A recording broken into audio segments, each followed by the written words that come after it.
келет да. Эми президент падыша болгондон кийин ар жерден ар кандай сыгымдар, ар кандай кысымдар, ар кандай ыраазычылыктар дагы биз элге ага келип жаткан белектер, ага келип жаткан подаркалар көрүнөт да. Бирок ага келип жаткан кысымдар, ага мындай кылсаң мындай болот, мындай кылсаң мындай кылабыз деген ар кандай коркутуулар өтө көп келет. Ал себеп падыша. Падышачылыкта өзгөчө бир чөйрө кыз тууралуу сөздөр кептер падыша угулат экен да. Анын баасы өтө кымбаттыгы, өзгөчөлүктөрү тууралуу ар кандай сөздөр кептер падышанын да кулагына чалынат экен. Падыша чөйрө кызды вазирлер аркылуу чакыртырат. Чөйрө кыз келгенден кийин анын башка кыздардан өзгөчөлүгү жок экендигин байкап, сенин башкалардан сулуулук, кооздугуң дагы жок. Эмне үчүн сен багыңы чал кымбат десе, себеби башкаларда жок, акыл менде бар дейт. Акылдуусунбу? Акылдуумун. Анда 5 суроо берем, эгерде туура жооп берсең, сени чыгарамын боштондукка, сен мындан кийин эч кимге туткун эмессиң. А эгерде жооп бере албасаң, башың кетет дейт. Биринчи суроо, эң жакшы кийим кайсыл, эң жакшы жыт кайсыл? Экинчиси, эң жакшы тамак кайсыл, эң рахаттуу төшөк кайсыл, эң жакшы шаар кайсыл деп 5 суроону берет. Кыз угуп туруп, аттын жакшысын даярдагыла, кийимдердин жакшысын даярдагыла, мен кетемин дейт дагы, суроолорго бир четинен жооп беришти баштайт. Эң жакшы кийим факыр, мискин кийим, кедей адамдын өзүнүн бир кийген көйнөгү. Анын кышын жазын кийет, эң жакшы көрөт ошол көйнөгү ал үчүн эң кадырлуу дейт. Ал эми эң жакшы тамак ач учурунда жерилген тамак. Себеби ач адамга каттуу нанды берсең дагы жей берет, ал үчүн эң баалуу нерсе болуп эсептелет. Ач калган учурдагы дейт да. Ал эми эң рахат бере турган төшөк, бул урматтуу Мусамбир туган, эң рахаттуу төшөк бул албетте тынч укталган төшөк. Тынч жаткан төшөк дейт да. Ал эми эң жакшы жыт бала үчүн, ар бир адам үчүн апасынын жыты дейт. Эгерде ал апасы базардагы баняда көмүр ысытып иштесе дагы, көмүр казып иштесе дагы, айтор эмне кылып жумуш кылса дагы, ал бала үчүн, адам үчүн эң жакшы жыт апасынын жыты болуп кала берет дейт да. Ал эми 5-инчиси, мен кеттим эми деп кетип жаткан учурда, сен 5-инчи акыркы суроого жооп бербедиң десе, сиз эң жакшы шаар кайсыл дедиңиз, албетте ар бир адам үчүн өзүнүн туулуп өскөн шаары эң кадырлуу, эң жакшы деп туруп, акылдуулугун аркылуу падышадан кутулган экен да. Албетте биз үчүн бул окуядан алына турган сабактар өтө көп. Чындыгында кээ бирлерди силерге мындай жол ачып дейт го, баягы көрсөтүп коюш максатында. Эң рахат бере турган бул төшөк, тынч укталган төшөк дейт. Чындыгында урматтуу Мусамбир туган, эгерде бир кылмыш кылып келип, урлук кылып келип, зулумдук кылып келип, бирөөгө жамандык кылып келип туруп уктай албайсыз төшөктө. Ошол төшөгүңүздө уктай албайсыз.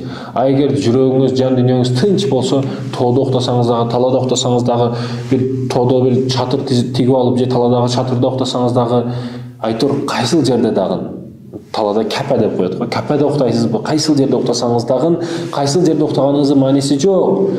Сиздин жүрөгүңүз тынч, сиз рахат алып уктайсыз. Рахат алып уктайсыз чындыгында.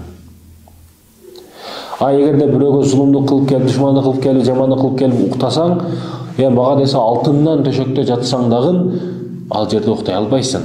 Тикендин үстүндө жаткандай болосуң. Алтындан подушкаң болсо, алтындан жастыгың болсо дагы, тикендин үстүндө, мыктардын үстүндө, багыдай майда сая турган ишелердин үстүндө жаткандай боло бересиң. Эгерде сен бирөөгө жамандык кылып келип уктаймын десең. Айтайын деген маселе, биз жан дүйнөбүздү тынчтыгын каалашыбыз керек. Тынчтык каалаш үчүн бирөөгө зулумдук кылбашыбыз керек. Биринчи сабагыбыз. Ал эми жыт маселесине келсек, албетте ар бир адам үчүн апасынын жыты. Кече эле бир иним айтты, сүйлөшүп отурсак. Мурда дейт, үйгө кирсем, биринчи кирип эле апам кана дейт элем дейт да, жаштыгымда. Апа мен келдим, үйгө киргенде апа мен 5 алдым, апа мен 4 алдым деп кирип туруп, апам кана дейт элем дейт, эгер жокуп калса. Бир жолу ошентип келдим дейт. Иним айтат, келсем, эжелерим, ошол бир тууган эжелерим, анан бир канча курбу досторум отурган экен.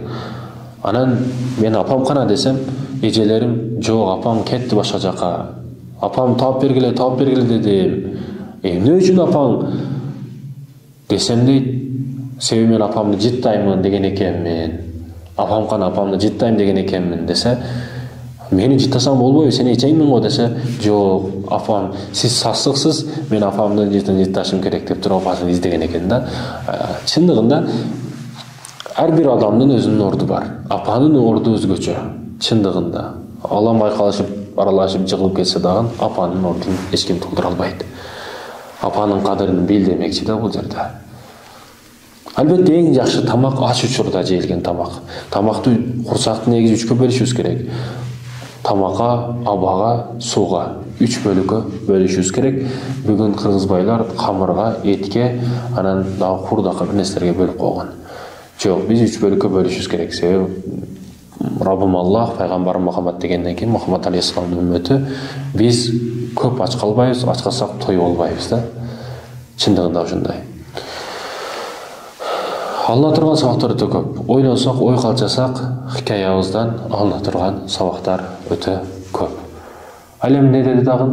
Кийим деди. Кийим маселесиге келсек, албетте бирөөлөр бир нерсени кадырлуу деп билип, ошол кийимине чечпейт. Мисал үчүн, кээ бир баягыдагы актерлор дейбизби, артисттер дейбизби, өтө хит болуп кеткен көйнөгүм, өтө хит болуп кеткен костюмум дейт го. Жок. Эң жакшы кийим бул албетте урматтуу досторум, бир тууган өзүбүздүн жеке кыйынчылык учурда кийген кийимибиз болуп эсептелет. Мисал үчүн, армияга барган учурда армиядагы форманы кийип келсек, ошону сактап коебуз. Негизи базардан жакшыраак сатып алса болот, бирок ошол кийим менен кыйынчылыктардан көйнөп өттүк деген маселе бар да.